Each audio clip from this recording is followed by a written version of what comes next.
मोर संग एंता काण हला जे मते राती मुड़ी खाइबा लगी पड़ला। मोर फेस रे काण लगे कहतुब इटा मुल्तानी मिट्टी उटा मुई ऑर्डर करथिली हेथि लगी इटा मुई मोर फेस रे लगे पकै छे। मोर देखा सुरे सुरे आ जने भी मुई भी लगाबी गले ताको टिके दे देली बे मने भी लगे पकछन। 20 मिनिट फेस रे रखला परे इटा मुई मोर फेस के धुई देली। केते मिनिट रखसन त मुई नी जानी किंतु मुई 20 मिनिट रखसी आ धुई देसी। तार परे मुई नोट टिके लेखि पकाली। नोट भी लेखबार थिला जिन दिन घरु आसीचे तो लेखि के मन नी लागबार किंतु लेखि के पढ़बा हेते टिके लेखि देली मोर नोट के। मुई तो डिनर करथिलु किंतु हेले भी मते बहुत भोग लागला बेटा मुई पातल गोटे चिटकी पकोछे। भी लागबार सामान नून मिर्चा एटा मैगी मसला टिके भी दे देउ छे पातल रे भल लागसी देले।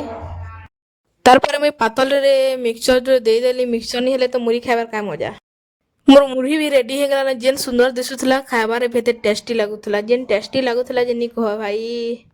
राती जेन हिसाब रे मुढ़ी खाइ देथली जे तो केते बेले सखाल पाइ गला जे मुई जानी नी पाली रे बुआ।